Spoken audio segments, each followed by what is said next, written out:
Welcome to Local Leverage, the podcast that helps you grow your business. Today we're sitting down with a guest who made one of the boldest moves you can imagine. He walked away from an NFL career right at the height of it to chase something even bigger. After early success, he quickly realized that the real risks weren't just on the field, but in his future and his health. So he pivoted fast into another fiercely competitive arena, real estate. And just like in football, he played this to win. Since 2013, he's flipped and wholesaled over 750 properties, built an 8-figure rental portfolio, and launched a coaching program that's turning aspiring investors into deal-making pros. Please join me in welcoming former San Diego Charger and powerhouse real estate investor, Dean Rodgers. Thanks for having me. Excited to be here. Yeah. Hey, I just want to start off by congratulating you. You and your wife welcomed a new baby into the world, and this makes 5. Congratulations. Makes the party that much more fun. Can field a whole basketball team at this point. That's right. No joke. So I got to ask you, man, I mean, with all the stuff you've got going on, how do you balance family growth as well as business growth? It's not easy. It's a constant thing to work on, like anything. Just like when you're working out and training, you can't just take days off and expect to get the results you want. So it's no different. And I think it's a constant evolution and challenge. My wife does a great job of holding me accountable and let me know when, I need to help more in this area or that area, or if I'm doing a good job. So I think that part's really helpful. It also helps that my wife takes on a lot. She's a stay-at-home mom. She does homeschooling and different things like that. So it's really hard. We chose this life, being an entrepreneur, having this many kids, homeschooling, all that stuff. But, we're both strong-willed and resilient. So that helps with half of it. But yes, it's hard to balance.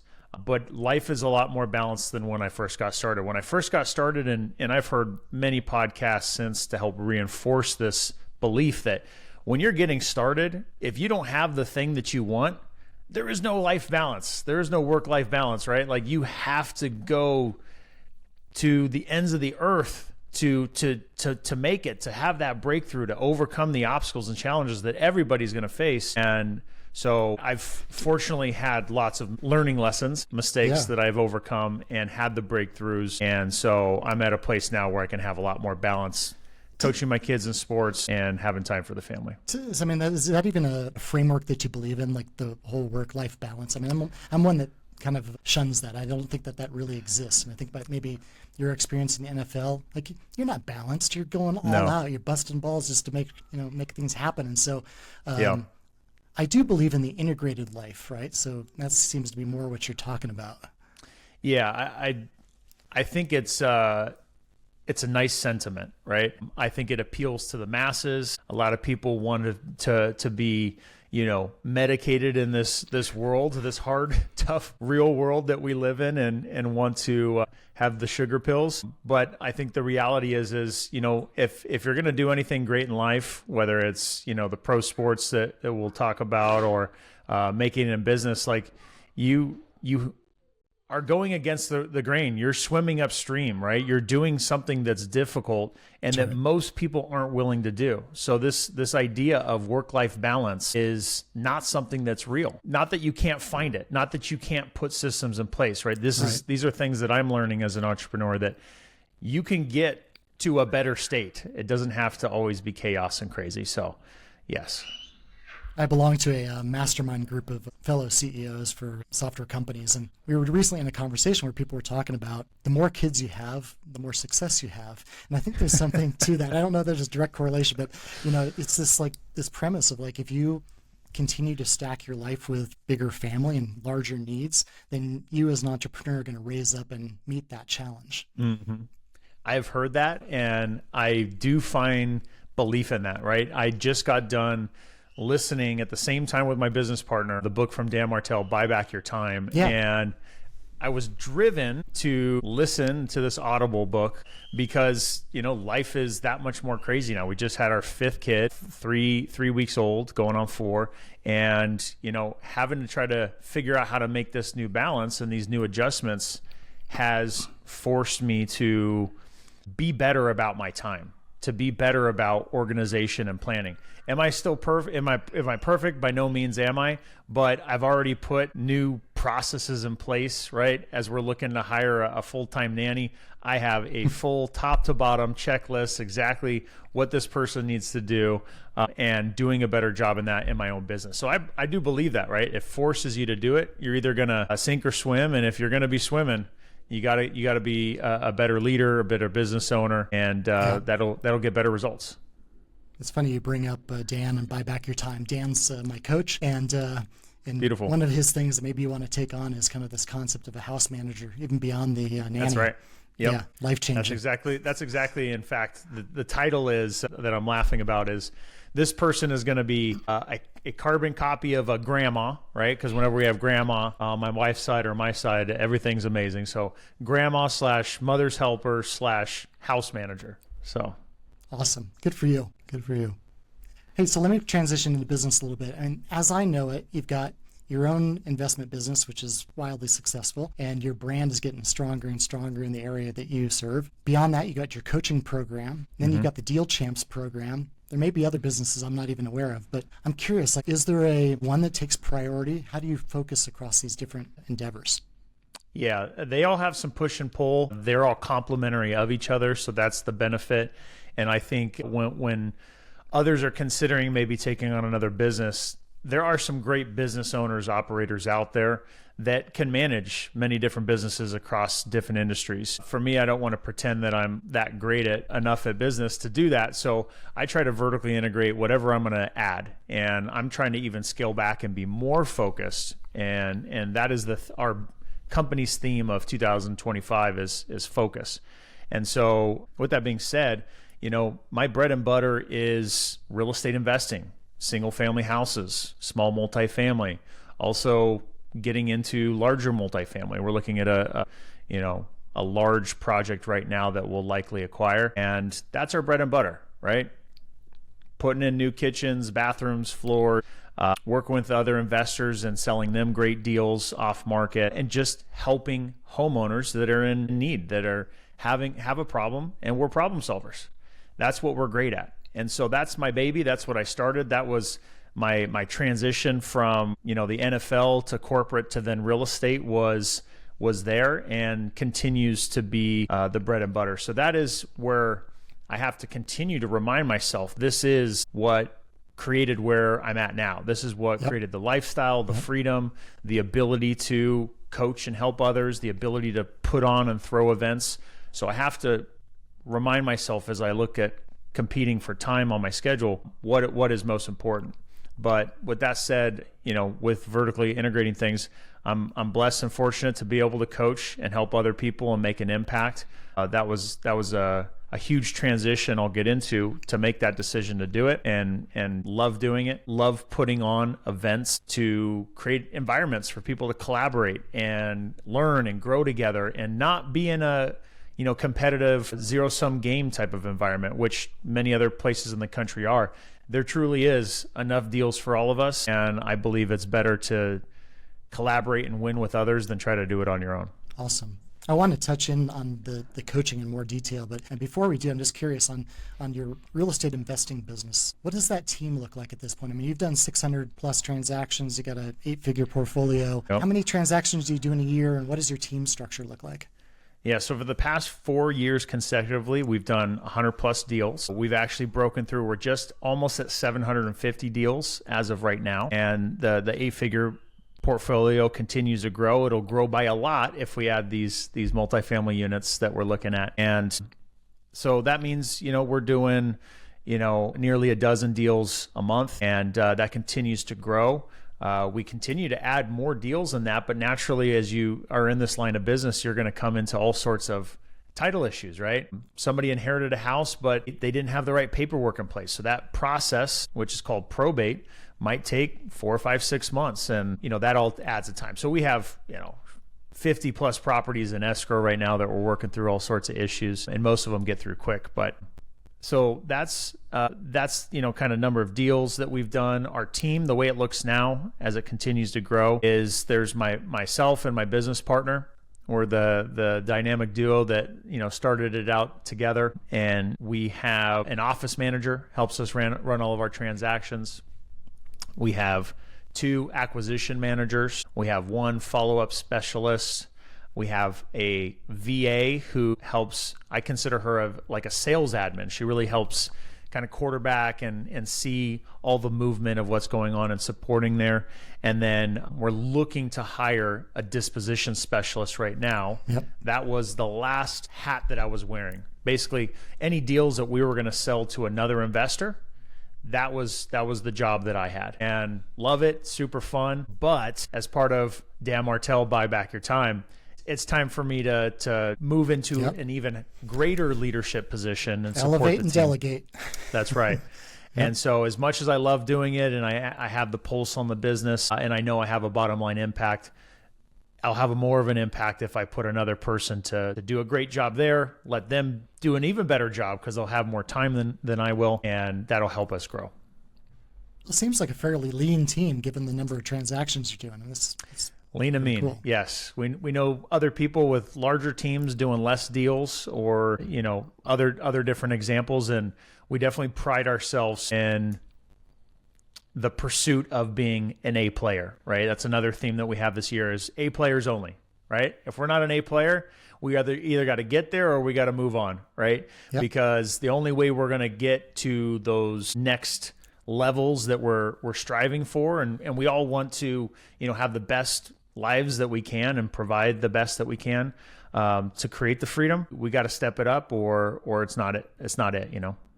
So I totally agree with you, and I think also A players want to play with other A players, and That's so right. You've got to build the team very intentionally at some point. But when you think back to where you started, maybe with you and your partner, what were the first hires? And I'm assuming when you did that, you're hiring more tactically. Maybe you're not hiring A's to start with; you're hiring B's and Right. C's, just knowing that you've got to get work done. That's right. Yeah, I love this question because I think this is a really critical part of the business, right? When you're transitioning from being the hustler, solopreneur, to, and having a really highly paid job, hopefully, right? At that point, to transitioning to being a manager, to being a business owner and a leader. So I believe that, and you'll likely agree with me as you follow principles from Dan Martell, Buy Back Your Time. And these are things that I learned in terms of hiring prior to this, but you want to hire the positions where the tasks that are being completed and done are at, let's call it an entry-level type position, right? You could hire somebody to file paperwork or to write a check or to do some bookkeeping or different things like that at a lower rate than maybe a sales position, right? If you're closing a deal, you're in that position of sales and closing a deal, that's a higher paid job, right? That's creating more to the bottom line. So as we looked at what are our first hires, my belief is that the office manager is a critical first role. That's somebody who's going to help you with the bookkeeping, somebody who's going to help you with the paperwork and paying bills. Ideally, you continue to delegate more to that role, and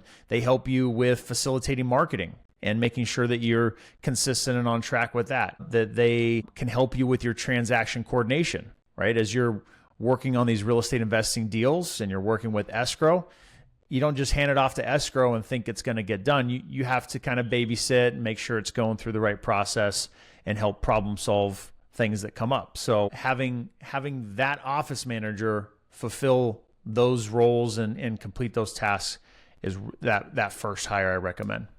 Nice. When you were forming, and I guess you started with your co-founder right from the get-go, I assume? Not from the get-go. I actually, started, bootstrapped it myself. Okay. Taught myself through a free podcast, certain strategies and techniques to find off-market deals from motivated sellers. And once I got a handful of deals, I think I done about 8 deals in my first year. And then the last several deals of those 8, I had sold to who became my now business partner. And Gotcha. He approached me and was like, hey, you're really good at finding deals. Do you want to flip houses together? And at the time, I wasn't in the financial place in my mind, right? Which is, the wrong belief system. I wasn't in the financial place to invest. And I don't have enough money for that. He said, no. Just bring the deal. I'll take care of the rest, right? And that's how we started our partnership. I could go down a rabbit hole on your mindset thing right there. But So in selecting that partner, and that could be such a critical, maybe that's your most important hire you've ever made. Truly. How do you guys find balance? Is one of you more visionary and the other more of an executor? How have you divided those roles, and how did you come to that? So I love the topic of partnerships because I'm blessed to have a great one. And there's specific things that we've identified as to why it's worked. Finding a partner in business is like getting married. It truly is. Think about it. What are you doing the majority of your day? Absolutely. Right? Absolutely. Half of your day, if you've got 24 hours, half, if not more of your day that you're awake is going to be spending time in your business, your day-to-day thing to provide for your lifestyle. And that's going to be with your business partner, right? So if you have a business partner, you have to treat it like a marriage and you have to learn how to work together. We are both, my partner and I, very fortunate that we are very easygoing in the sense that, hey, we've had problems. So I went back to my partner saying, hey, you want to do flips together? That part of the story is when I had my first learning lessons. So those first few flips that we did, my partner, experienced, successful, already done a bunch of deals. He jokes that everything he touched was gold and couldn't make a mistake. We rushed into some deals that we shouldn't have done. And there's a long story I could tell for 30 minutes, but the short story is we rushed into some deals and we each lost $100,000, each of us. I did not have $100,000 to lose. He did. It wasn't a big deal, even though that still hurts no matter who you are. Hit you harder, though. It hit me really hard. Let me just say it. It hit me really hard, and I had to work for free the next year. But when that loss happened, we had to stare each other in the face and say, what are we going to do? And, you know, I'm some young kid just getting started. He's thinking I'm going to just run. Like, why would I even stick around for this pain? But for me, morally and how I believe, like, oh, if I made a mistake, I have to fix it. There is no alternative, right? And so it was like, all right, let's go do another deal. And the best thing that came out of that, and it happening early, we realized that neither of us pointed fingers. Neither of us blamed each other. Neither of us That's great.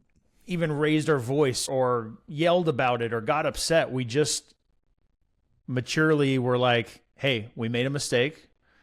There's reasons why. Let's learn from it and let's go fix it. And how do you fix it? You got to go do more deals, make more money, overcome it. And it wasn't to go crawl in a hole and put our head in the sand. And that really solidified the beginning of our partnership. Now, when it comes to a partnership and exploring a partner, I believe that you need to date before you get married, just like if you are going to get married. And we did deals for a year and a half before even putting anything, in place to have an entity together as a partnership.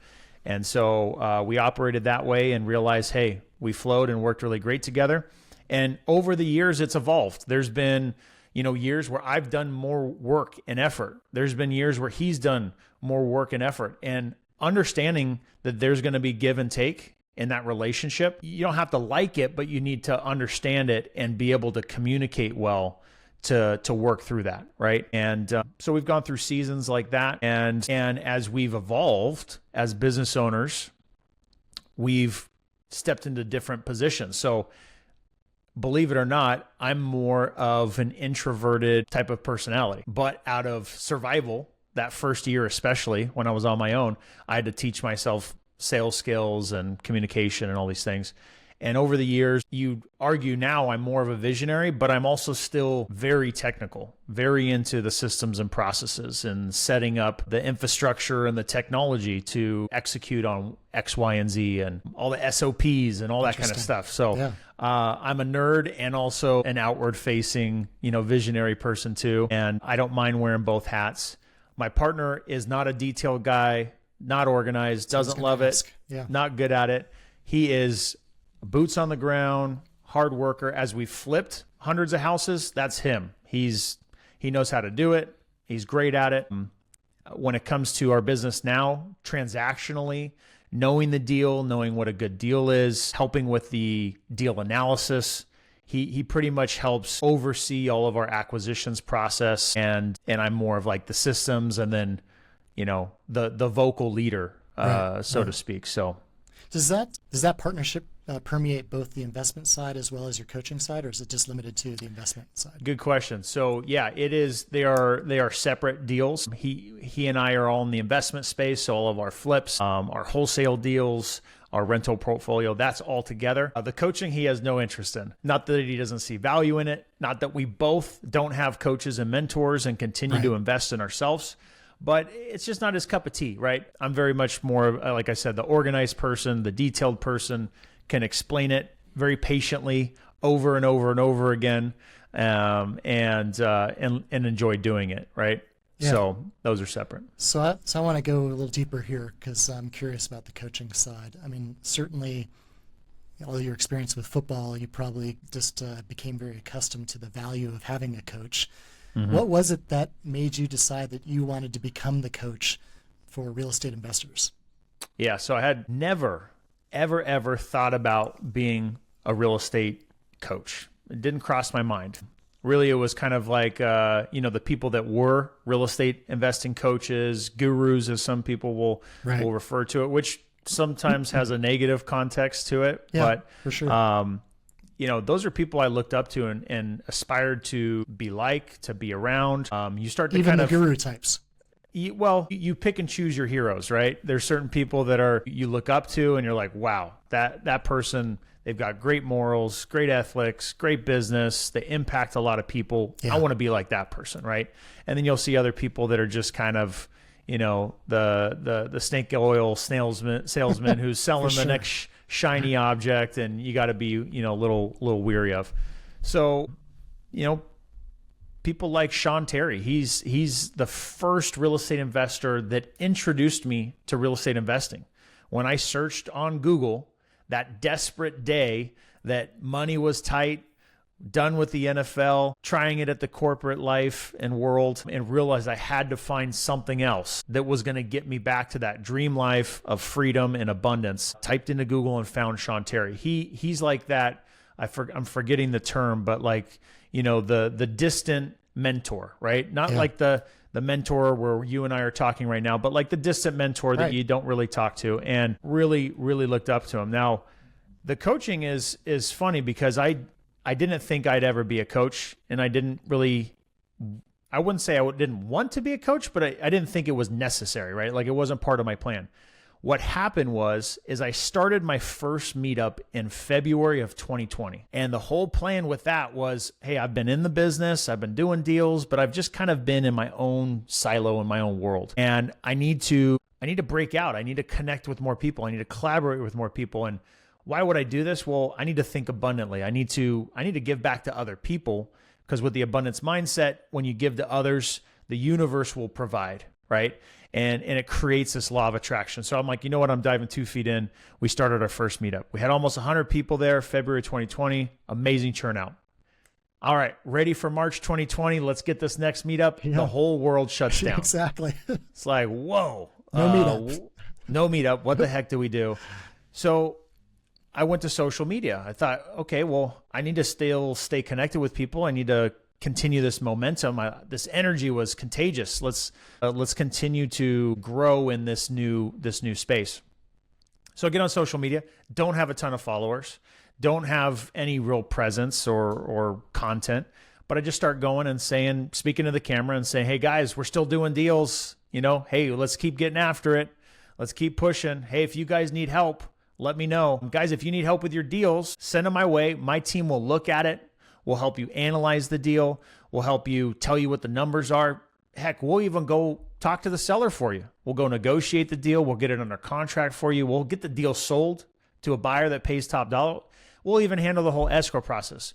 We'll work the whole deal with you and basically make sure this deal is as good as it can be, because we're great at it, and we'll split it 50-50. Slowly but surely, not overwhelming, but slowly but surely, person reaches out. Hey, can you help me on this? Boom, I help them. We get the deal done. We share. We post about it. Hey guys, look at this deal we just closed with John Smith over here, and we made X amount of dollars. Here's a screenshot of wiring $10,000 to them. Nice. Hey, here's another deal. We just made $40,000. Here's a screenshot of $20,000 sent to this person. We just made $125,000 on this one deal. Look at this wire for $61,500 after all the dust settled from closing costs. And it took off. And I thought to myself, wow, this is so much fun. It's like I'm just working with my friends. You know, Right. It's like I'm making money with my friends. I'm like, man, I feel like we should call this something. You know, we should make it something fun. I was like, you know, this is kind of like friends with benefits. This is like the better version of friends with benefits. Like, man, I'm making money with my friends. That is amazing. And so we made it a whole thing. We made t-shirts. We had, you know, our company Yeti tumblers. And if we did a deal together, Mark, you would be out of the friend zone, and now we're friends with benefits. We would give you a shirt, and people were literally texting me, Mark, during this time and being like, hey, I'm an extra large shirt. I'm coming for that shirt. I'm bringing you a deal soon. And over the next 12 months, I kid you not, we added 7 figures of revenue to our business. And it was so much fun to work with other people. It was so much fun to help people. I mean, there's literally story after story of, Dean, I got to tell you, you changed my life. No one believed in me. No one would give me any time of the day. You picked up your phone. You talked to me for 30 minutes. You helped give me advice. I brought you the deal. You closed the deal. We made 40,000. I made 20 grand. That's the first money I've ever made like that. I've never seen money like that. And now my life has changed. Look, I've done X amount of, those are the kind of stories that came so from cool. it. And it was like, whoa, this is crazy. I've been doing my own thing in between, you know, my own walls, but hey, reaching out and helping another person, this isn't bad. This is good. Absolutely. And not only have we benefited, but think about how many other people benefited. So that was what then started the questions. Hey, do you have a coaching program? Can you help me? Can you mentor me? No. If you got a deal, just say, hey, bring it over. We'll take a look at it. We'll help you. Hey, do you have a coaching program? No. And then my good friend Stratton Brown said, hey, Dean, you're really good at this. You've helped a lot of people. You got all these case studies. Why don't you just coach and mentor other people? They're asking for it. I said, I don't know, Stratton. I said, I mean, is that really me? And I thought to myself, okay, let me look at the people who are my, you know, the people I aspire to be like, the mentors, the distant mentors, you know, all these people that I look up to. What are they doing? They're impacting at a large scale, nationwide. Yes. And I was like, okay, to me, if this is going to create more impact and more opportunity to collaborate, work together, then it makes sense. So that was the birth of really the cool. coaching program, is that whole experience. And then, you know, good friend Stratton Brown pushing me off the ledge and getting me going. I love it. It's super cool because, I mean, even, you know, the dollars aside, the intrinsic reward that's providing you from helping others and to kind of elevate a larger group, I think that's super cool. It's amazing. And it's the truth is, and I tell my students this, I tell, you know, friends, other people I talk to, you know, I get more excited when a student gets a deal than I do. I truly do. I'm already doing deals. I'm used to doing deals. It's another deal. I'm happy. I'm excited for that. I feel blessed about it and I'm grateful, but I'm really excited when a student gets a deal because I know what that can do for someone's life. Right. Yeah. And the story after story of just like, after closing that deal, just the gratitude that comes from them and, you know, the praise, and it's very, very fulfilling and rewarding. So that's what drives me to do it. That's great. And so then obviously, or maybe not obviously, but you then partnered with Stratton as well as Jason Pritchard to kick off Deal Champs, which is both a podcast as well as an event series that I am aware of. Yes. And so tell me about that. Was that just kind of the natural evolution from coaching to let me cast a broader net? Yes. So the story on that was we come out of all the lockdowns, right? And we start to open back up these meetups, right? And people are frothing at the mouth for connection. People are wanting to get together. They're wanting to be around others that are wanting to, you know, aspire to be better. And so we each had our own meetups at that time. And Jason would have his meetup on a Tuesday, and, you know, then I would have mine, you know, coincidentally on that Thursday. And there would just be too much crossover. And I thought to myself, okay, Stratton's got his meetup. He's got a lot of great attendance. People enjoy it. Jason's got his meetup. People love it, enjoy going to it. We've got great attendance and energy at our meetup, but we're not collaborating at all. We like each other, but we're not even talking to each other. So it was this. Let me try to get my dates right here. I want to say it was December of 2021. Okay. I said, let's all get on a Zoom. Let's get on. Let's talk about this, and let's see how we can work together to put on these events and not have all this crossover. So we get on the Zoom and we pull up a Google sheet and hey, we all love working together, or we all love what each other are doing. Let's try out this next year and see what this looks like. Let's maintain our own meetups, but let's cross promote one another. So we put our Google sheet. All right, January, who's going to go first? All right, Jason, you go first. February, who's going to go next? Let's do one together. Let's do one together. Okay, let's maybe bring a speaker in. Let's bring in Henry Washington. Okay, we bring in Henry Washington. We fly him into Fresno. We've got 250 people jam-packed in this one hotel room, conference room, and, busting at the seams. People are crying at the event. Henry's got a great story, and we're like, wow, look at this. Yeah. People want this. And we take the rest of the year of 2022 to plan it out and deliver event after event. June comes around. We've got this event at a brewery. We have 300 people at this free meetup event in Fresno, California at a brewery, and it's just jam-packed. We're talking about the market and what changes we're making in our business. Then what happens is we have another meetup in Fresno, another good churn out, and two guys show up, Michael Zuber and Ty Leon Guerrero, two big names from Northern California, the Bay Area, and they show up to the Fresno meetup and they're looking at us. And I had met Michael virtually. We had done some podcast episodes on his podcast, One Rental at a Time, and done some deals together. Ty I'd never met or heard of before. They come to this event and they're just looking at the three of us, Jason, Stratton, and myself, and they're like, hey, this energy in here is awesome. Got something going on. We hadn't even gotten through the meetup yet. This was just like the beginning, the networking at the beginning. He's like, man, this is amazing. We should all do an event together. Okay, sure. What do you have in mind? Let's do an event in November. And mind you, this was like August. Okay. This might've been September, August or September. I think it was September. Short window of time. 2022. Let's do an event in November. Sure. Okay, great. What do you guys want to do? Let's like find a hotel here in Fresno and we'll do it there. Okay, great. So we shake hands and part ways that night. The next morning, Ty Leon Guerrero, who's a very big sub 2 community member, sends us a screenshot that he sent a text message to Pace Morby saying, hey, we're going to be doing an event in Fresno. We'd love to have you. Pace says, I love Fresno. I'm there. We're looking at the screenshot like, holy smokes. Yeah. Wait. Pace Morby's going to come speak at our event? This just sends blew another up. Another screenshot. Jamil Damji, he's in. Oh, holy smokes. I just got done getting off a flight and seeing Henry Washington, so he was top of mind. I send text message to Henry Washington. Hey, Pace, Jamil, they're coming to Fresno. Are you in? Got my daughter's birthday that weekend. Let me move some things around. Yep, I'm there.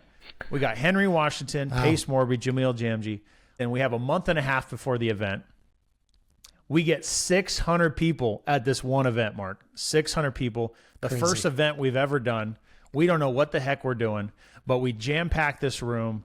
People, again, are crying again. Henry Washington did it again. People are crying in the audience. People are not wanting to leave. It was unbelievable. One-day event, 600 people.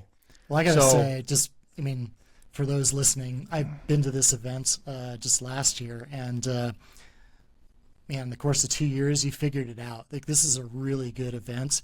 And for those real estate investors that either are on the West Coast or can travel to the West Coast, highly recommend you do this. I think April 4th and 5th this year in Fresno. And you guys know how to put on a show. Great speakers, great energy. And if you're wanting to tap into Dean's mindset of abundance, like, this is the place to be. So there's an overwhelming amount of abundance at this event. And so Mark, at this point, 2022, November, we're coming out of this, we're pulsating with excitement and energy, and Deal Champs was not born yet. But sure enough, December of 2022, a year later, we're like, hey, we've got something here. Working together is fun. Working together is exponentially growing what we're all driven to do, which is to create this environment for collaboration. What do you say? I mean, should we do a podcast, or what should we do? Right? Podcasts are really popular at the time, still are, of course. And we're like, yeah, let's do it. So we come up with the name Deal Champs after some brainstorming. We're in love with it. We come up with the logo.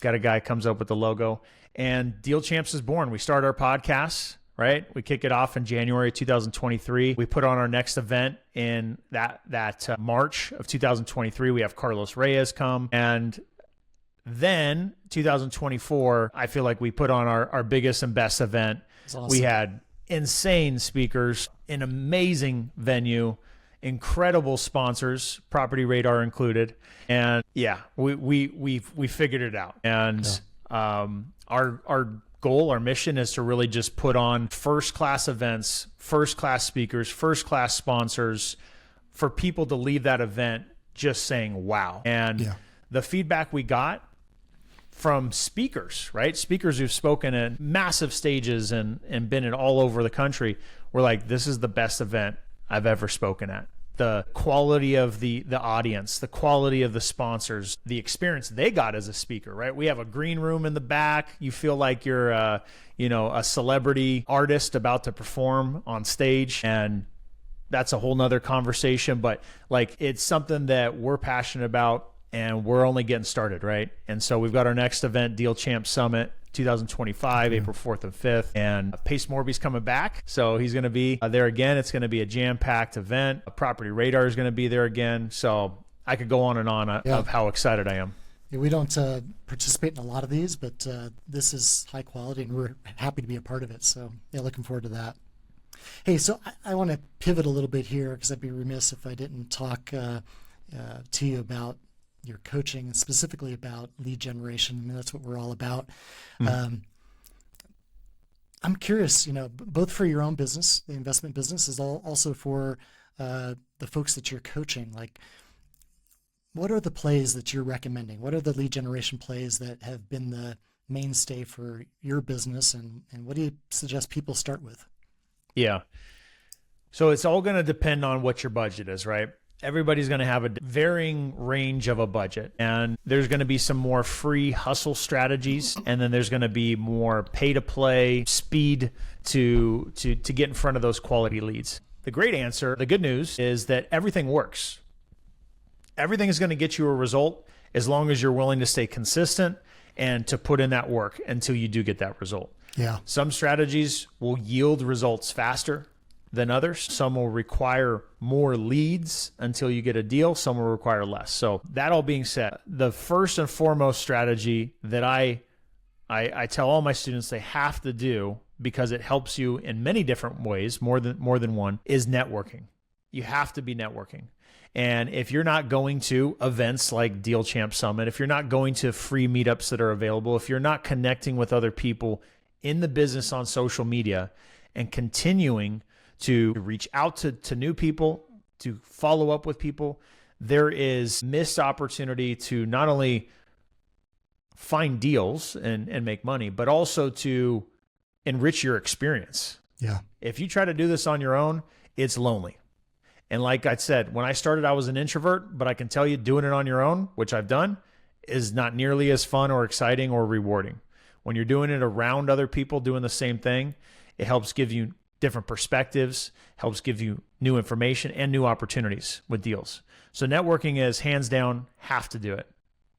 The next is going to be things like door knocking. Okay. Yeah, absolutely. You're going to put in a lot of your time and effort, but just this month we've had several deals that have come from just that one strategy. Yeah. I like door knocking. It's, I think people shy away from it just because it's vulnerable and it requires time and energy. But the learning, to your point, like if you're engaging and doing that consistently, you're going to up your game really quickly.